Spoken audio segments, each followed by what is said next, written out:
The U.S. Congress has been working feverishly this week on a budget agreement to keep the government running and avert a partial government shutdown.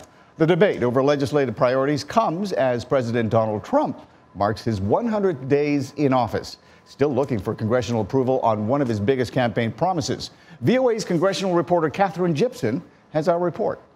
What follows is my 100-day action plan to make America great again. As President Trump looks to the budget battle for a win on his biggest campaign promise, funding the 3,200-kilometer border wall with Mexico. We're building the wall. In fact, it's going to start soon, way ahead of schedule. But with a price tag in the billions, a border wall will be a tough sell for Republicans and a rallying point for opposition Democrats.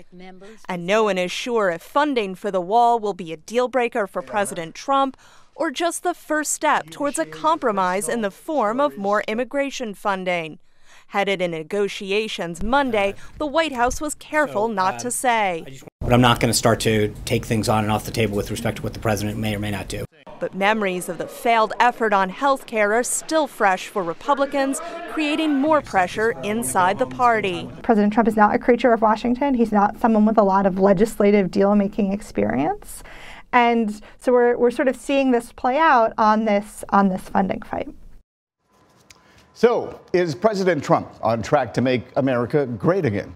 To help us out with that, we are joined in Washington by VOA White House correspondent Pete Heinlein. Welcome back, Pete. Thank you. And VOA congressional correspondent Katherine Gypson, who filed that report for us. It's great to have you both. So, Katherine, I'm going to talk to you first, since you've been covering this candidate Trump even well before he became president. Right. How does his actual campaign rhetoric match with what he has done so far at the White House? Well, if you talk to the Trump voters, as I did in this past election year, a couple of key campaign promises stood out for them. The big one was filling that Supreme Court vacancy, because that's the thing that will have a lasting impact. So he chalks one up there. Exactly. Okay. He's got that spot filled. Then there's a bigger, more nebulous campaign promise, that Make America Great Again line, which for a lot of voters across the country meant a lot of different things. In some ways, it meant border security, ending illegal immigration. For others, it meant repealing and replacing Obamacare. And in terms of that key campaign promise, we've had a little bit of a rocky start up on Capitol Hill. Repeal and replace Obamacare on day one, getting rid of Islamic State, not a problem. We've got a secret plan to take care of that. But Pete, clearly there is a difference between what a candidate says on the campaign trail and what he actually does once he's at the White House. Does this 100-day mark mean anything? Is it an artificial construct? It is an artificial construct, absolutely. And President Trump himself the other day said, it's a lot bigger than everybody's making it. Everybody wants to weigh in and give their opinion on how things are going. But certainly what he said on the campaign trail is a bit different in many respects. See, part of the reason why I think we make a big deal out of this 100 days is because it's President Trump himself saying at the first 100 days, we're going to win so much, your head's going to spin. And right? He said on the campaign trail, we're going to declare China a currency manipulator. Now that's all gone. He says, no, we don't want to call China a currency manipulator. They're helping us with North Korea, which is a much bigger fish to fry on his foreign policy. Catherine, I'm wondering, do you agree with that assessment that the 100 days doesn't really matter? Well, if you look at it from a Capitol Hill perspective, if you look at the bills that have been introduced so far, President Trump had a 100-day contract with the American voter, where he promised to drain the swamp, where he promised to bring in big infrastructure spending, get funding for the border wall, repeal and replace Obamacare. And if you look at all of those key campaign promises, not a one has been fulfilled yet. Pete, President Trump has no legislative accomplishments to speak of. What has he accomplished, though, in the first 100 days? He has laid down this strategic lack of strategic patience on North Korea.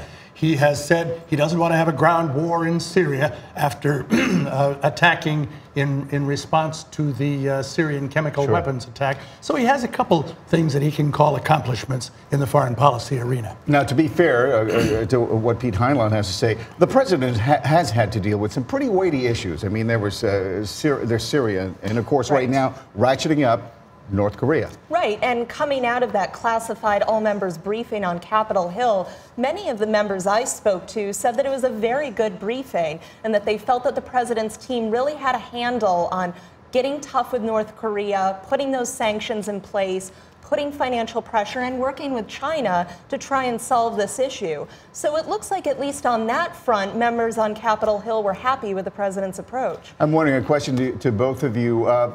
How badly has the Russia probe hurt the president's ability to get things done? You know, that's really where the legislative accomplishments come in. If we don't have legislative accomplishments to cover on Capitol Hill, if we don't have bills and new legislation being introduced, then the attention turns to other issues up on Capitol Hill. And so far, that's been the Russia probe. That's been Devin Nunes headed to the White House, briefing the president on what he's found out. That's certainly sucked up a lot of air on Capitol Hill.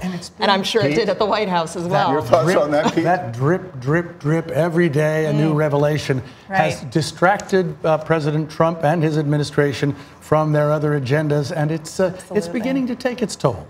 Michael Flynn has been in the news. Apparently, more evidence that he broke the law by not reporting some of his payments that he received from foreign agents. What's the likelihood of something like that sticking to the president? Is the president able to sort of divorce himself completely from a character like Michael Flynn, who he praised to high heaven early on in the campaign? I don't think so. He's hoping he can. He's trying to divert attention away. But what do you think, Catherine?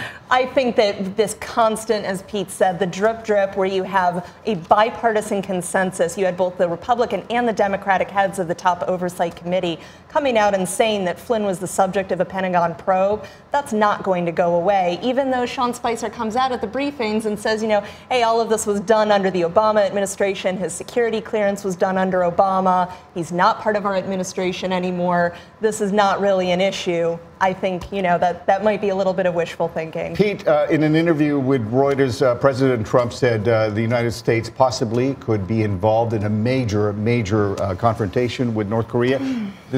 Should something like that, a statement like that, worry Americans? I think it's definitely a cause for worry. President Obama told President Trump, as the two were exchanging presidencies on January 20th, that was the big issue.